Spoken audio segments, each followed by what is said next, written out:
اس وقت امت کے اندر جو سب سے بڑا مسئلہ ہے وہ پیارے نبی علیہ السلام کی سنتوں کو، ان کے اعمال کو چھوڑنے پر کوئی افسوس نہ ہونا ہے۔ یہ سب سے بڑا مسئلہ ہے۔ اس کے اوپر کوئی فکر نہیں کر رہا، کوئی نہیں روتا، کوئی غم نہیں کر رہا، کسی کے سینے سے کڑھن کی آواز نہیں آ رہی، گردنیں اتنی موٹی موٹی ہو گئی، توند یہاں تک بھر گئے۔ ویڈیو کو پورا دیکھیں اور چینل کو سبسکرائب کریں، لائک کریں، دوسروں کو شیئر کریں، اپنے بہترین کمنٹس بھی دیں۔ السلام علیکم ورحمۃ اللہ وبرکاتہ۔ وعلیکم السلام ورحمۃ اللہ وبرکاتہ۔ کیسے ہیں سر؟ خیریت سے ہیں؟ اللہ کا بہت شکر ہے، اللہ کا بہت احسان ہے۔ سر آپ کے پاس پہلے بھی آتے رہے ہیں، جی ماشاء اللہ، بالکل پچھلے دنوں بھی آتے رہے ہیں، اور ہم نے جنریشن وار کے اوپر بھی بات کی تھی، جی جی، اور کافی موضوع ہم نے ڈسکس کیے، مطلب کہ ان پہ بات کی ہم نے۔ تو میں سوچ و بچار کرتا رہتا ہوں، میں نے کہا اس سے اور بھی زیادہ بندے کو نا اپڈیٹ ہونا چاہیے، اور زیادہ موضوع لے کے آنا چاہیے، اور زیادہ اس میں ڈیپلی بندہ چلا جائے، کیونکہ اس کے اوپر بہت ہی ہماری تفصیلی بات ہو جائے، اور زیادہ ان موضوعوں کے اوپر ضرور۔ کہ آج کا جو میں لے کے آیا، میں نے ایک بڑی سوچ و بچار کے بعد میں نے ایک بات میں نے ذہن میں آئی کہ آج کا جو نوجوان ہے ہمارا، وہ نبی اکرم صلی اللہ علیہ وسلم کے طریقے پہ آنا نہیں چاہ رہا، اور اپنے آپ کو مسلمان کہتے ہوئے شرم آتا ہے۔ وہ ہمارے اکثر ہمارے جو حضرات ہیں وہ باہر چل جاتے ہیں تو ان میں ہی گھل مل جاتے ہیں، یورپ میں چلے گئے تو اپنے آپ کو مسلمان ظاہر کرتے ہوئے ہچکچاتے ہیں۔ یہ کیوں؟ حضور صلی اللہ علیہ وسلم کی داڑھی رکھتے وقت بھی شرماتے ہیں کہ ہم نے داڑھی رکھ لی ہے تو وہ ہمیں باہر معاشرہ کیا کہے گا، مولوی اٹھ کے آ گیا، معاشرہ کیا کہے گا، ٹوپی رکھ لیں گے تو دین کی بات کرنا چاہیں گے، کچھ زیادہ نیک ہو گئے، دین کی بات کرنا چاہیں گے تو لوگ ان کو آگے سے ذلیل کرتے ہیں، پھر وہ کہیں گے ہم یہ کیا کر رہے ہیں، پھر وہ چھوڑ دیتے ہیں۔ یہ کیوں ایسا ہو رہا ہے ہمارے معاشرے میں؟ دیکھو پیارے بھائی عبداللہ، یہ مسائل آج سے نہیں ہے، اور یہ ایک دم پیدا نہیں ہوئے ہیں۔ اس کے اوپر اگر ہم سمجھنے چاہیں گے، کوئی ایک آدمی اس کا کوئی ذمہ دار بھی نہیں ہے جی، جس کو ہم کہیں گے مجرم، ایسے بھی نہیں ہے۔ اس کو سمجھنے کے لیے آپ کو، مجھے اور ہم سب کو ضروری ہے کہ ہم تاریخ کو دیکھیں کہ پہلے کیا ہوا، پھر کیا ہوا، پھر کیا ہوا، اور ان کے ہونے کے نتیجے میں آج کیا ہو رہا ہے۔ جی ٹھیک ہے، یہ جتنے بھی معاملات ہیں معاشرتی اعتبار سے، انسانوں کے ذہن بن جانا، ایک سوچ بن کر کے چلنا، یہ ایک دن میں، 2 دن میں، 1 سال میں، 2 سال میں نہیں ہوتا۔ جی، آپ نے کچھ نام سنا ہوگا غیر مسلم تنظیموں کا۔ جی، یقیناً وہ لوگ اپنی جگہ پر اپنی محنت کر رہے ہیں، بالکل۔ اور آپ نے سنا ہوگا اسلامی تنظیموں کا نام۔ جی سنیں۔ یقیناً وہ اپنی جگہ پر اپنی محنت نہیں کر رہے ہیں۔ تو دیکھنے میں آئے ویسے ان کی بھاگ دوڑ تو بہت ہے، اچھل کود بھی بہت ہے، بالکل، محنتیں ہو رہی ہیں، جذبات بھی ہے، اور پسینے بھی خوب نکل رہے ہیں، قربانیاں بھی دی جا رہی ہیں، لیکن جو اصل نقطہ ہے، مرکز ہے، ہاں جی، اس کی طرف سے غفلت ہے۔ عمومی طور پر اسلامی تنظیموں کی مختلف مقاصد لے کر کے وہ لوگ میدان میں اترے ہوئے ہیں اور اپنا مجمع اکٹھا کر لیتے ہیں۔ جی، یاد رکھیے، غیر مسلم جتنی بھی تنظیمیں ہیں ان کی طاقت شیطانی طاقت ہے، ٹھیک ہے؟ بالکل۔ اور مسلم تنظیمیں، ان کی طاقت اگر وہ اللہ سبحانہ وتعالیٰ کے احکامات اور محمد رسول اللہ صلی اللہ علیہ وآلہ وسلم کے طریقوں پر عمل کر رہی ہیں، محنت کر رہی ہیں، قربانیاں دے رہی ہیں، سوچ بنائی ہوئی ہے، جی، تب ان کے ساتھ اللہ سبحانہ وتعالیٰ کی طاقت ہے، مدد ہے، جی، نصرت ہے۔ اچھا، چونکہ ویسے ہے نہیں تو اللہ کی مدد نہیں ہے۔ نہیں ہے۔ اور جو غیر ہیں، ان کی جو تنظیمیں ہیں وہ محنت کر رہی ہیں، ان کے ساتھ شیطان کی طاقت ہے، بالکل، ٹھیک ہے؟ اور انہوں نے بہت سارے ایسے کام کیے جس کی وجہ سے ہم آج کل کے نہیں، اس درجے کے لوگوں سے پہلے جو ان کے والدین تھے اور ان کے والدین تھے اور ان کے والدین تھے، تقریباً چوتھی پانچویں پشت سے یہ کام ہو رہا ہے۔ اگر ہم دیکھیں تو کام تو بہت پہلے سے ہو رہا ہے، نبی اللہ کے دور سے ہو رہا ہے مسلمانوں کے خلاف۔ اس ٹائم تو کم تھا، ہاں، لیکن اب جو ٹیکنالوجی کے ساتھ ہو رہا ہے نا، جی، کہ کہ آج ایک انسان کی سوچ بدل دیں کہ بھئی دیکھو آنکھوں سے جو نظر آتا ہے نا اسی سے بہت کچھ ہوتا ہے، تو ٹیکنالوجی سے ہوتا ہوا نظر آ رہا ہے۔ جی، تو ٹیکنالوجی کو ساتھ لے کر سائنس اور ایجادات کو ساتھ لیا اور اپنی آپ کو بڑا بنا کر کے پیش کیا اور چمکدار اور ماڈرن اور ایجوکیٹڈ بنا کے پیش کیا، جی، تو آنے والی نسلوں نے ان کو کامیاب سمجھنے لگے جی، اور کامیاب ہو کر کے اپنے آپ کو، کہ اس کی جو سب سے اہم بات تھی کہ ہم نے محنت چھوڑ دی جی، جو ہمارے ذمہ تھی، جی، انہوں نے محنت پکڑ لی جو ان کے ذمہ ہے۔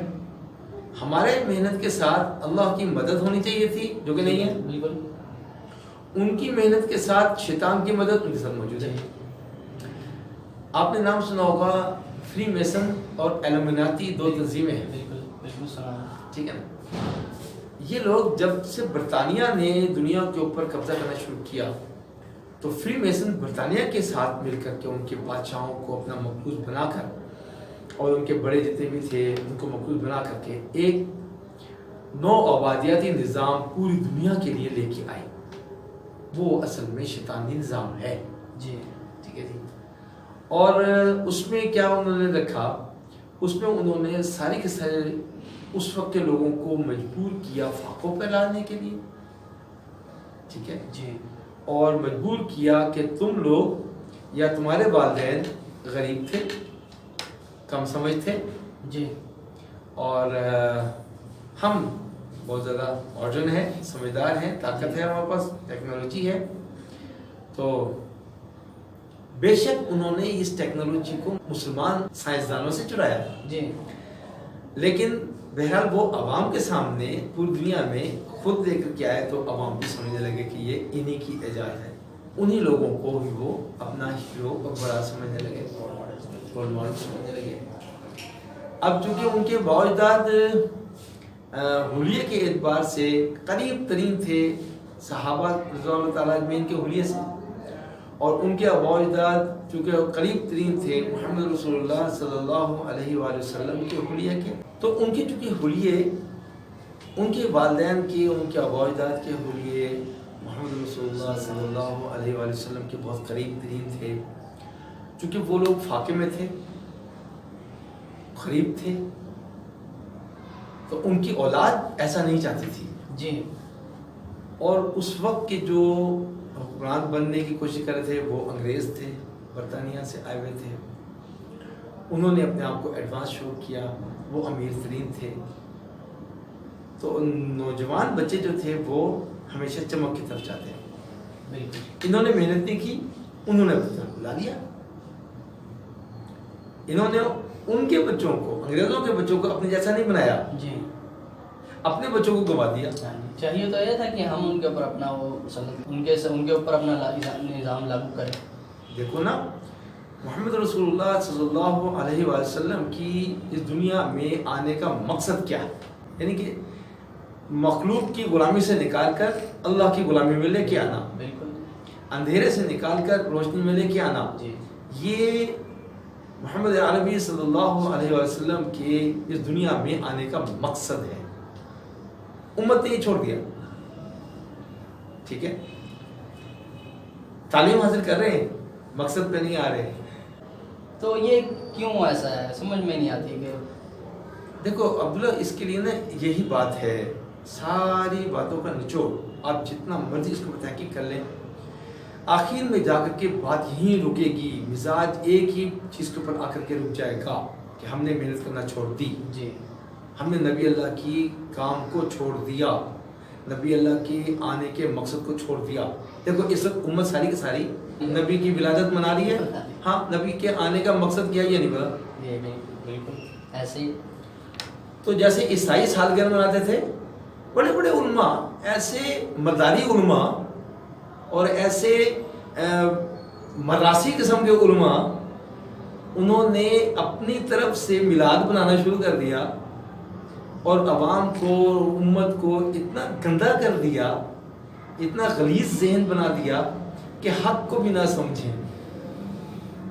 ٹھیک ہے جی. اور ایسے نفس پرستی میں چلے گئے وہ سارے مداری علماء، اور انہوں نے میلاد کے نام پر جو بھی نہ بنایا وہ جو گستاخ رسول ہے.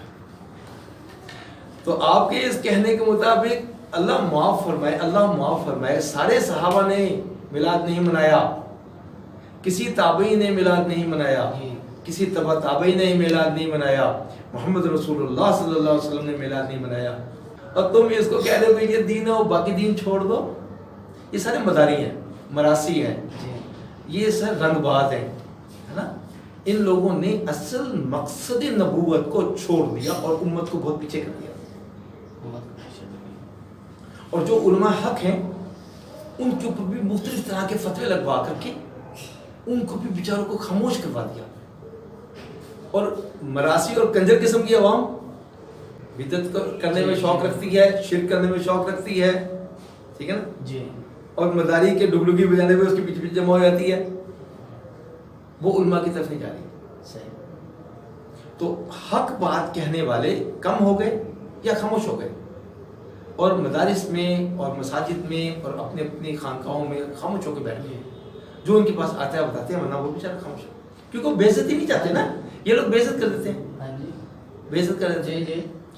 آپ نے واقعہ سنے ہوں گے نا، کتنی مرتبہ ایسے واقعات ہوئے ہمارے ملک میں بھی کہ بلا وجہ اپنی ضد کی وجہ سے ایک اچھے بھلے موحد قاری تھے، حافظ تھے، عالم تھے، یا ایک موحد مسلمان تھا، اس کے اوپر بلا وجہ گستاخی کا الزام لگا کر آگ لگا دی گئی، ان کے گھروں کو جلا دیا گیا. ہاں. اور ایسے ہی شیطان قسم کے جو مداری عوام تھی، وہ اس مداری مولوی کے کہنے میں آ کر، جو بناوٹی مولوی تھا، اصل مولوی نہیں تھا وہ، اس کو عالم نہیں کہتے. یہ سارے مداری اور مراسی اور رنگ باز، انہوں نے مولویوں کا حلیہ اختیار کر کے اور اسلام کے نام پر دکانیں کھول لی. یہی مطلب کہ یہی ہوا کہ اسی وجہ سے ایک نوجوان اپنے آپ کو مولوی کہتے ہوئے سوچا. تو یہی آپ کی باتیں جب آپ کر رہے ہیں نا، تو اس میں میرے سوال ایک اور ذہن میں آیا کہ جو ہم علماء حق تو ہیں، ابھی بھی موجود ہیں، وہ بات کرتے ہیں، نوجوان ان کی محفل میں بھی بیٹھتے ہیں، لیکن جب اٹھتے ہیں تو بات کا اثر نہیں رہتا ان کے اوپر، اثر نہیں ہوتا. یہ ایک الگ بات ہے. اس کی وجوہات جو ہیں وہ اور بہت ساری ہیں. ان میں ایک یہ ہے کہ عمومی طور پر حرام کھانا، ناپاک کھانا اور ناجائز چیز کھانا یہ آ گیا. صحیح. جب جسم میں حرام کھانے سے، ناپاک کھانے سے، ناجائز کھانے سے خون بنے گا، جی، عقل کام نہیں کرے گی. کیونکہ اللہ سبحانہ وتعالیٰ کی بات اور محمد رسول اللہ صلی اللہ علیہ وآلہ وسلم کی بات نورانی ہے، اس میں روحانیت ہے. یہ حرام خون میں اور حرام خون سے بنے ہوئے گوشت میں نہیں آ سکتا. اور حرام کھانے سے بنا ہوا خون اور اس حرام خون سے بنا ہوا گوشت اور ہڈیاں سوائے جہنم کے جنت میں نہیں جا سکتی. جی. تو عمومی طور پر عوام کو، چونکہ انہوں نے ڈگڈگیاں بجا کر کے اپنی طرف بھگا لیا، اور وہ کافر وہ مشرک، وہ کافر وہ مشرک، وہ بدعتی، اپنی اپنی دکانیں کھول لی، تو عوام نے اپنے لحاظ سے دین کو سنبھال لیا. جی. دکان چلانی کیسے ہے؟ جیسے میں چاہوں گا. جی. نبی اللہ کے طریقے پہ نہیں. شادیاں کیسے کرنی ہے؟ جیسے ہمارا دل چاہتا ہے. نبی اللہ کے طریقے پہ نہیں. جی. ٹھیک ہے. ایسی باقی جو زندگی کے معاملات ہیں وہ کیسے کرنے ہیں؟ جیسے میرا دل چاہتا ہے. نبی اللہ کے طریقے پہ نہیں. تو یہ جو دل کی باتیں آ گئی نا، یہ نفس، ہوائے سے نفس کی باتیں آ گئی، تو وہ باقاعدہ طور پہ محنت کر کے فری میسن ایلومیناتی کی طرف سے ایسے لوگوں کو پیدا کیا گیا جو باقاعدہ بڑے ترتیب سے نوجوانوں کی، آنے والی نسلوں کے ذہنوں کو بدلتے چلے جائیں اور وہ اصل دین کی روح سے دور ہو جائیں اور بناوٹی دین کے اوپر عمل شروع کر دیں. وہی میں کہہ رہا ہوں، آج کل کے نوجوان سے ہم غسل کے فرائض بھی پوچھیں تو ان کو نہیں آتے، غسل کے فرائض بھی نہیں آتے. نوجوان کیا، آپ جائیں مسجدوں کے اندر، وہاں پر 50-60 سال کے سفید ریش والے بزرگ بیٹھے ہوئے ہیں پہلی صف میں، پوچھیں ذرا. یہی تو ہمارا قوم کا مسئلہ ہے. ہاں نہیں آتا، دین نہیں پتا. تو وہ کیا، وہ مداری مولویوں کی وجہ سے، ٹھیک ہے نا، انہوں نے اپنے یہ 9 انچ کا پیٹ بھرنے کے لیے تو یہ ساری حرکتیں کی. وہی بات آ جاتی ہے. اب نوجوان ہیں اور ہمارے سفید ریش بھی آگے آپ نے بات کی ابھی، جی تو ان کو خود ہی اتنی ذہنیت ہونی چاہیے کہ ہم نے دین کہاں سے سیکھنا ہے.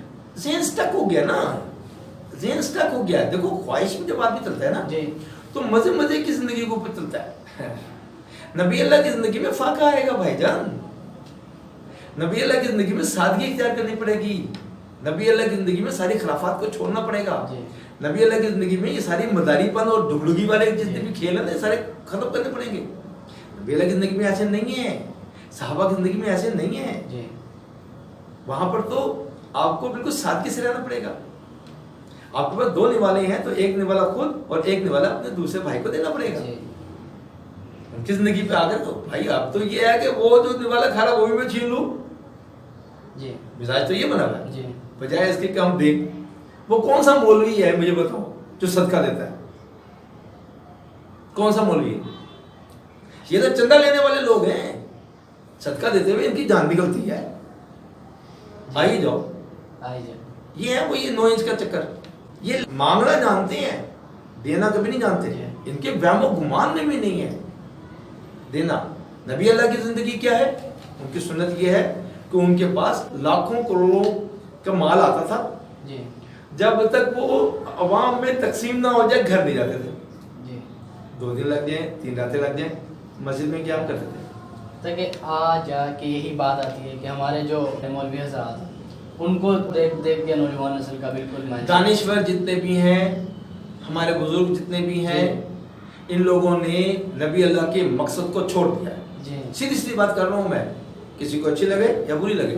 آج کل کے نوجوان دیکھ لیں، ٹائی لگا کے پینٹ کوٹ پہن کے اس میں اپنے آپ کو بہت ہیرو سمجھے گا. جی میں ایک چیز ہوں، لیکن انہی محفل مجالس میں جو بیچارہ پگڑی پہن کے چلا جائے گا یا داڑھی رکھ کے چلا جائے گا، وہ بیچارہ بالکل کونے میں لگا ہوا نظر آئے گا. جی نہیں، وہ اپنے آپ کو کمزور ترین محسوس کرے گا. بالکل. اور یہ لوگ بھی اس کو اپریشیٹ نہیں کریں گے جی، اور بلکہ اس کو چاہیں گے کہ وہ بھی ہماری طرح کہیں بن جائے. وہ جب وہ نماز کا ٹائم ہوگا نماز کے لیے چلیں، او تو بہت بڑا نمازی آ گیا، تو بہت بڑا ہے، ایسے ویسے جو ان کو تنقید. بس اللہ معاف فرمائے. اس وقت امت کے اندر جو سب سے بڑا مسئلہ ہے وہ پیارے نبی علیہ السلام کی سنتوں کو، ان کے اعمال کو چھوڑنے پر کوئی افسوس نہ ہونا ہے. یہ سب سے بڑا مسئلہ ہے. اس کے اوپر کوئی فکر نہیں کر رہا، کوئی نہیں روتا، کوئی غم نہیں کر رہا، کسی کے سینے سے کڑھن کی آواز نہیں آ رہی. گردنیں اتنی موٹی موٹی ہو گئی، توند یہاں تک بھر گئے. نبی کے نام پر اس ممبر رسول کے اوپر بیٹھ کر کے انہوں نے بڑے بڑے محل بنا لیے، بڑے بڑے عہدے لے لیے، بڑے لوگوں کو اپنے مداریوں کی طرح جمع کر لیا، مجمع ہو گیا جمع. واہ واہ بھی بڑی کروا لی، لیکن پیارے نبی علیہ السلام کی زندگی پہ نہیں آئے اور نہ ہی عوام کو لے کے آئے. اور عوام نہیں آ رہی، اس کا غم بھی نہیں ہے، اس کی فکر نہیں ہے، اس پہ سوچ نہیں بنی. تو جو علماء حق ہمارے درمیان ہیں تو وہ کیا کوشش نہیں کر رہے ہیں؟ ہم کو وہ ایک حد تک کوشش کر رہے ہیں، وہ اپنی جگہ پہ کوشش کر رہے ہیں، وہ روتے بھی ہیں، وہ غم بھی کرتے ہیں، وہ فکر کر رہے ہیں. ایسے ہیں بیٹھے ہوئے اللہ کے بندے جو محنتیں کر رہے ہیں، پوری دنیا میں اپنی جماعتوں کو بنا کے بھیج رہے ہیں، وہ قربانیاں دے رہے ہیں، اپنے گھر بار کو چھوڑ رہے ہیں. اور یہ مداری مولوی کیا کہتے ہیں؟ یہ مداری مولوی ان کا مذاق اڑاتے ہیں کہ گھر بار کو چھوڑ کر تم جاتے ہو تو پیچھے تمہاری بیوی کیا کرتی ہے. ان کی بیوی ایسے کرتی ہوگی نا. تو یہ بغیرت اور مداری اور رنگ باز مولوی یہ ان کا مذاق اڑاتے ہیں جو نبی اللہ کے دین کو لے کے پوری دنیا میں جا رہے ہیں اور گھر بار کو چھوڑ رہے ہیں، قربانیاں دے رہے ہیں، کئی نوکریوں کو چھوڑ کے جاتے ہیں. اور ابھی آپ نے 2 تنظیموں کا نام لیا، ایک فری میسن اور ایلومیناٹی. یہ کون لوگ ہیں؟ دیکھو فری میسن ایلومیناٹی یہ صلاح الدین ایوبی رحمۃ اللہ علیہ ان کے دور میں جو اس وقت کے یہودی تھے اور عیسائی تھے، جب انہوں نے بیت المقدس فتح کیا تو ان کو جانے کا راستہ دے دیا، آپ لوگ جاؤ، وہ چلے گئے، کوئی ظلم نہیں کیا، کسی کو قتل نہیں کیا۔ حالانکہ اس سے پہلے انہی عیسائیوں اور یہودیوں نے جب بیت المقدس کو قبضہ کیا تھا مسلمانوں سے لے کر، تو بڑی تعداد میں مسلمانوں کو شہید کیا تھا، انہوں نے سب کچھ چھوڑ دیا۔ ان یہودیوں نے جا کر کے باہر جنگلوں میں اپنے محل بنا لیے اور وہ ٹیمپلرز کی شکل میں دوبارہ واپس آئے۔ صلاح الدین ایوبی رحمۃ اللہ علیہ اور ان کے بعد کے لوگ، انہوں نے محنت کر کے ان سے لڑائیاں کی، ان کو اس علاقے سے بھگایا، اور وہ بھاگتے بھاگتے کچھ لوگ جو ہیں وہ تو جرمن کے جنگلوں میں گھس گئے، فرانس کی طرف، جرمن کی طرف، اور کچھ لوگ جو تھے ان میں سے بھاگ کر کے وہ سمندر پار کر کے برطانیہ کے جزیرے پہ چلے گئے۔ اس کے اوپر میں نے بہت تفصیل سے گفتگو کی ہے، دجال کی جتنی بھی میری ویڈیو قسطیں ہیں اس کے اندر۔ جو جرمن سے بھاگے تھے ٹیمپلرز، اصل میں وہ نہ یہودی تھے نہ وہ عیسائی تھے، وہ تھے زائنسٹ، اور وہ تھے شیطان کی پوجا کرنے والے۔ وہ جرمن سے نکل کر کے آنے والے لوگ کہلائے ایلومیناتی، اور جو بھاگ کر کے چلے گئے تھے برطانیہ میں بھی عیسائی موجود تھے اور یہودی تھے۔ وہ عیسائی اور یہودی اپنے مذہب پہ نہیں چلتے تھے، پہلے بھی کہاں چلتے ہیں وہ، بالکل بھی ٹھیک ہے نا۔ وہ لوگ بھی شیطان کی پوجا پہ آ گئے، اور وہاں سے جو تنظیم نکلی وہ ہے فری میسن۔ تو فری میسن برطانیہ کی طرف سے پوری دنیا میں جب اس نے قبضہ کیا تو فری میسن بھی ان کے ساتھ ساتھ اپنی شیطانیت کو لے کر گئے، اور برطانیہ جتنا بھی اب بھی برطانیہ جو بھی اپنی طرف سے آرڈر نکالتا ہے وہ شیطانیت والے ہوتے ہیں، بالکل ان کے پیچھے فری میسن ہے۔ مطلب کہ بالکل مائنڈ سیٹ کو ان کے ذہنی جو توازن ہے مجہول کر دینا۔ جی، اور آپ کو میں اور بتاؤں بات، امریکہ اور برطانیہ یہ دونوں ملک فری میسن کے قبضے میں ہیں۔ وہاں کے جتنی بھی اشرافیہ ہے جو اپنے آپ کو بڑے لیڈر یا بڑا آدمی سمجھتے ہیں، سب کے سب شیطان کی پوجا کرنے والے ہیں۔ انہوں نے پوری دنیا کے اوپر قبضہ کیا اور پوری دنیا کو ہیومن رائٹس کے نام پر بے وقوف بنایا، ٹھیک ہے، کیونکہ وہ لوگ کبھی بھی آپ کو مقابلے پہ نہیں آئیں گے، وہ آپ کو اچھا ماحول دکھا کر کے اپنی حمایت لیں گے۔ تو انہوں نے برٹش آئرلینڈ کی طرح بہت سارے جزیرے ایسے بنائے کہ جہاں پر دنیا کی غریب ملکوں کے لوگ اپنے ملکوں کو لوٹیں، اپنی عوام کو لوٹیں، ٹھیک ہے، اور سارا سونا، ہیرے جواہرات، جائیداد لے کر ایسے جزیروں پہ جا کے بیٹھ جائیں۔ وہ جزیرے ان کے قبضے میں ہیں، امریکہ اور برطانیہ کے، اور وہاں پر قانون ہے کہ وہاں پر کسی بھی آدمی سے یہ نہیں پوچھا جائے گا کہ بھئی آپ یہ پیسہ کہاں سے لائے اور آپ کون ہیں۔ بس ان کا معیار ہے کہ آپ اتنے لاکھ ارب ڈالر کے اگر مالک ہیں اور آپ وہ پیسہ ہمارے پاس لے کے آنا چاہتے ہیں تو آ جائیں، ہم آپ کو سہولت دیں گے۔ جی، یہ وہ جزیرے بنائے گئے۔ کیوبا کے بالکل قریب ایک جزیرہ ہے برٹش آئرلینڈ کے نام سے۔ جتنے بھی چور ہیں، چاہے وہ ہندوستان کے ہوں، بنگلہ دیش کے ہوں، پاکستان کے ہوں، افغانستان کے ہوں، تھرڈ ورلڈ کے جتنے بھی چور ہیں اور ان کے اپنے بھی چور، یہ سب کے سب اپنی ناجائز دولت لے کر ایسے جزیروں پہ جا کر کے بیٹھ جاتے ہیں۔ سائپرس کا نام سنا ہوگا، پہلی دفعہ سنا۔ سائپرس ترکی اور لیبنان کے بالکل قریب ہے، اسرائیل کے پاس سمندر میں ایک چھوٹا سا جزیرہ ہے۔ اس پہ آدھے حصے پہ ترکی نے حکومت بنائی ہوئی ہے اور کہتا ہے یہ میرا حصہ ہے، اور آدھے حصہ بالکل فری ہے۔ تو جتنے بھی چور ہیں وہاں جاتے ہیں اور کوئی پوچھنے والا نہیں ہے۔ تو بس وہ سارا جو مال دولت ہے وہ بالکل مسلمانوں کے مائنڈ سیٹ تبدیل کرنے کے لیے استعمال ہوتا ہے۔ جی، اور وہ سب کے سب انہوں نے اپنے آپ کو تو بڑا مہذب قوم بنا کر کے پیش کیا، برطانیہ والوں نے اور امریکہ والوں نے، لیکن وہ اندر سے مہذب نہیں ہے، وہ اندر سے پورے کے پورے شیطان ہیں اور فری میسن کے پیچھے کام کر رہی ہے۔ ان کا سب سے بڑا جملہ یہی کہ محبت سب کے لیے، نفرت کسی کے لیے۔ جی بالکل، جیسے قادیانیوں کے لیے ہے، قادیانی بھی ایسے باتیں کرتے ہیں اور وہ عوام کو بھی ایسے بیوقوف بناتے ہیں. آپ نے جو پچھلے ہماری گفتگو اس میں جو بات کی آپ نے، اس میں جو آپ نے بتایا کہ ہمارے جو اسلام میں اللہ جل شانہ اور حضور صلی اللہ علیہ وسلم کی ذات کا جو کانسیپٹ ہے کہ ان کے طریقوں کو ماننا، جو اصل میں حضور صلی اللہ علیہ وسلم کی اطاعت اللہ کی اطاعت، تو وہ بالکل نکال دیا انہوں نے سائڈ پہ اور اسلام کو اپنا لیا. تو وہ اب سارے نوجوان اس طرف لے کے ان کو دیکھے جی یہ بہت اچھے ہیں، یہ بہت اچھے ہیں. مطلب کہ یہی وہ بات آ جا کے ان کے ذہن میں آتی ہے کہ انہوں نے وہ اپنا لیا تو وہ اچھے ہو گئے، اور ہمارے مسلمان معاشرے نے وہ چھوڑ دیا. وہ حالانکہ وہ ہمیں کرنا چاہیے تھا کہ ہمیں اپنے نبی اکرم صلی اللہ علیہ وسلم کی ذات کو ایک ایسا رول ماڈل بنا کے ان کے سامنے پیش کرنا چاہیے تھا کہ وہ ہمارے طریقوں پہ آ جائے. ہماری معیشت، تجارت، ہماری انفرادیت، ہمارے اجتماعیت جو بھی تھی وہ ہمارے اس طریقوں پہ آ جائے. اور ہمارے یہاں پہ الٹ کام ہوتا ہے کہ ہم ان کی طرف چلے جاتے ہیں، ان کی تجارت دیکھتے ہیں. آج دیکھ لیں ہمارے انٹرنیٹ میڈیا، سوشل میڈیا پہ جو بھی کام ہو رہا ہے وہی سب سے آگے. دیکھو عبداللہ، بات وہی ہے کہ انہوں نے آہستہ آہستہ لوگوں کے، نوجوانوں کے، آنے والی نسلوں کے ذہن تبدیل کرنا شروع کر دیے تھے. جی انہوں نے محنت کی، ہم نے اپنے نوجوانوں پہ محنت نہیں کی، ٹھیک ہے، اور نہ ہی کرنا چاہتے ہیں جی. اور نہ ہی اس کا اب ہوش ہے. جی ہوش بھی نہیں ہے، راستہ بھی نہیں مل رہا ہے. تو اس کے لیے اب نوجوان ان کو خود بھی، ان کے پاس ذہن ہے، ان کو اتنی سمجھ ہے بھی اور ہونی بھی چاہیے کہ ہمیں کس کو سلیکٹ کرنا ہے رول ماڈل کے طور پہ. اور ہمارے جو بڑے ہیں ان کو بھی بتانا چاہیے.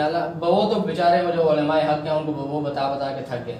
تو نوجوان کو خود بھی کرنا چاہیے. تو ان کا یہ جو مائنڈ سیٹ ہے تبدیل کرنے کے لیے نوجوانوں کو کیا کرنا چاہیے، اور کہ ان کا مائنڈ سیٹ تبدیل ہو جائے اور اپنے آپ کو جب حضور صلی اللہ علیہ وسلم جیسا حلیہ جب بنائیں، ان کے جیسی ٹوپی پہنے تو ہچکچائے نہیں. تو یہ کیسا ہو سکتا؟ کیوں کیسے ممکن؟ اس کے لیے بڑی محنت کی ضرورت ہے، بہت محنت کی ضرورت ہے.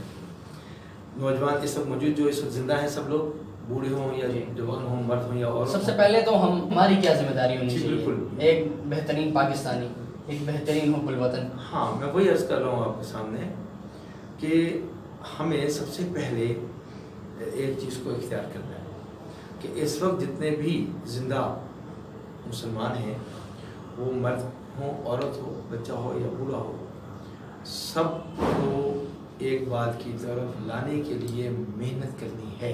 جی. اور وہ کیا بات ہے؟ وہ ہے مقصد رسول اللہ صلی اللہ علیہ وآلہ وسلم. اس دنیا میں آنے کا مقصد کیا تھا جو بھول گئی ہوں، اس کو دوبارہ سے اجاگر کر دو. ہر پلیٹ فارم سے اس کی دعوت دی جائے. نبی اللہ کے آنے کا مقصد کیا ہے، ہر کوئی سوچے تو ہمیں پھر کچھ، اور آنے والی نسل کو بھی پھر کچھ احساس ہوگا. نبی اللہ کی زندگی جب سامنے آئے گی کہ 3 چاند گزر گئے اور ان کے گھر میں چولہا نہیں جلا، تو انہوں نے اس بات کی فکر نہیں کی تھی. ٹھیک ہے نا؟ ان کے نزدیک ایک ہی بات کی فکر تھی کہ یہ آدمی کیسے ایمان لے آئے اور یہ آدمی کیسے زندگی اللہ کے احکامات پر لے آئے. اب وہ فاقے میں ہے، ان کو اتنی زیادہ اس بات کی فکر نہیں تھی. اس کے بعد کپڑے پورے نہیں ہیں، نو نتھنگ، اس بات پہ وہ فکر نہیں کرتے تھے. سب سے اہم بات کیا تھی؟ ایمان، اعمال. ابھی کیا ہو رہا ہے؟ ابھی تعویذ دیے جا رہے ہیں، تم مالدار ہو جائے، یہ تعویذ دے. قرآن مجید کو کھلونا بنا دیا نا. یہ لو تمہاری اس میں برکت ہو جائے گی چیزوں. فاقے سے ڈرا رہے ہیں. نبی اللہ کو فاقے سے بالکل خوف نہیں تھا، موت سے خوف نہیں تھا. اب تو بالکل الٹ ہو گیا نا. جتنے بھی پیر بنے بیٹھے ہیں یہ سارے کے سارے تعویذ گنڈے چلا کر کے اور اپنے دوزخ بھرتے ہیں اور عوام کی نیچر کو بدل کے رکھتے ہیں. ہمارا قرآن مجید تو صرف ایک تعویذ بن کے رہ گیا. لوگ نہیں سمجھتے کہ وہ عمل کے قابل ہے. وہ اٹھا سب الماری میں پڑا ہوا بس اس کو برکت کے لیے رکھا ہوا ہے. برکت کے لیے رکھا. تو یہ کنہوں نے کیا؟ یہ ایسے ڈوڈوگی بجانے والے جو کنجر اور مراسی قسم کے مولوی بن گئے ہیں، یہ انہی لوگوں کی ایجاد ہے نا. انہی لوگوں نے یہ معاشرہ بنایا. اور ایسی کنجروں اور مراسی قسم کے جو 2 نمبر پیر بنے بیٹھے ہیں اور صرف وہ تعویذ ہی بنا کر کے اور پھو کر کے وہ لوگوں کو دین کے اوپر عمل کروانا چاہتے ہیں اور وہ یہی دین بتا رہے ہیں کہ بس دین اسلام بھی یہی ہے، جی۔ تو ایسے ہونا تھا، نتیجہ تو پھر یہ آئے گا۔ تو جادوگر میں اور ان مولویوں پیروں میں کیا فرق ہے؟ کوئی فرق نہیں رہ گیا جی، وہ بھی جادوگر بھی وہ بس وہ بنا کے دے دیتے ہیں۔ تو کہنے کا مطلب یہ ہے کہ دین اسلام کو صحیح انداز میں ہمیں پیش کرنا ہے جو محمد رسول اللہ کا تھا۔ فاقے سے مت ڈرو، نہیں، اور نہ ہی فاقے کے کو حل کرنے کے پیچھے دوڑ لگاؤ۔ ہمارا پڑوسی ملک کیوں کامیاب ہو گیا؟ ساری ٹیکنالوجی کو انہوں نے اٹھا کر ایک دم پھینک دیا، وہ ویسی کی تیسی فاقے کرتے برداشت کیے۔ تو نبی اللہ کی زندگی میں دونوں جہانوں کی کامیابی ہے۔ جی نبی اللہ کی آنے کے مقصد کو پکڑو۔ نبی اللہ کے آنے کا مقصد کیا تھا؟ جی ان کی پیدائش کا مقصد کیا تھا؟ پیدائش پہ غیروں کی طرح، عیسائیوں کی طرح، یہودیوں کی طرح برتھ ڈے منانا چھوڑ دو۔ نبی اللہ کا نام اور خانہ کعبہ اور مسجد نبی کا کیک بنا کر کے اپنی تلوار سے کاٹتے ہو اور بگاڑتے ہو، تمہیں شرم نہیں آتی؟ اور تم کہتے ہو تم نبی کی محبت میں نبی کا نام کاٹ رہے ہو۔ یہ ہے مراسی مولوی، کنجر، چھوٹی ذات کے لوگ مولویوں کی شکل میں آ گئے، چھوٹے خاندان کے گھٹیا خون کے لوگ مولوی بن گئے۔ تو ایسا ہونا تھا، اور جو حق بولے اس کو کہیں گے یہ گستاخ رسول ہے، اس نے ہماری بات کا انکار کیا، یہ گستاخ رسول ہے۔ انشاءاللہ اور بھی کافی سارے موضوع ہیں، ان پہ بات ہوتی رہے گی آپ سے، بہت ضروری ہے، آتے رہیں گے، ملتا رہوں گا آپ سے انشاءاللہ، اور کافی سوچتا بھی رہتا ہوں، مطالعہ بھی کرتا رہتا ہوں کہ کیسے یہ نوجوان مائنڈ سیٹ چینج کر دیا، ہر ایک کام الٹا سیدھا کر دیا، ہماری تجارت کو اٹھا کے سائڈ پہ رکھ دیا، جو حضور تجارت تھی وہ ختم کر دی۔ اجازت چاہیں گے آپ سے؟ بالکل بالکل، آپ آتے رہو، مجھے بہت خوشی ہوتی ہے، اور بچوں کو بھی لایا کرو۔ تو یہ ایک مقصد بنا لو بس کہ نبی اللہ کے آنے کا مقصد دنیا میں کیا تھا، ساری ساری عوام کو ہم نے اس پہ لانا ہے۔ جی انشاءاللہ، سب کے سب دعوت دینے والے بن جائیں، سب کے سب عمل کرنے والے بن جائیں، ٹھیک ہے نا؟ اور یہ ڈگڈگی بجانے والے مولویوں کی ان کو پیچھے رکھو۔ جی اب تو ویسے یہ لوگ بھی پریشان ہو گئے ہیں، اب یہ کہتے ہیں خود منہ سے، اب کہہ رہے ہیں، کچھ میں نے ویڈیوز دیکھی ہیں سوشل میڈیا پہ، کچھ ایسے ہی وہ ڈگڈگی بجانے والے مراسی مولوی اب خود بیان کر رہے ہیں، بھائی یہ چراغاں وراغاں نہ کیا کرو، بھائی یہ اس طرح سے ڈھول نمک کے خسروں کو نہ نچایا کرو، یہ کنجر خانہ نہ کیا کرو، میلاد کے نام پر انڈیا کے گانے وہ نہ لگایا کرو۔ اب یہ لوگ بھی پریشان ہو گئے نا، آپ نے ایک سٹیپ آگے کا موقع دیا، وہ نوجوان اسے 10 سٹیپ آگے چلے گئے، اب پچھتا رہے، او یہ کیا ہو گیا، یہ کیا ہو گیا۔ تو مراسی پن چھوڑ دو، آپ بھی مراسی پن چھوڑ دو، تو ایسے نہ کرو، اصل دین کو چلاؤ، کیونکہ آخرت میں اللہ سبحانہ وتعالیٰ کے سامنے آپ کو ہی پیش ہونا ہے۔ جی وہاں پر نبی اللہ پوچھتے ہیں کہ تم نے میری محبت، عشق رسول کے نام پر تم نے جو دکان کھولی تھی نا اور میرے دین کو برباد کیا تھا، وہاں جوتے پڑیں گے، جی سیدھے سیدھے جوتے پڑیں گے، وہاں کوئی گنجائش نہیں ہے۔ انشاءاللہ آپ سے بات ہوتی رہے گی، انشاءاللہ آتے رہیں گے۔ اللہ آپ کو جزائے خیر اجازت دیں؟ دے۔ ہاں انشاءاللہ، ملاقات ہوگی۔ وعلیکم السلام ورحمۃ اللہ۔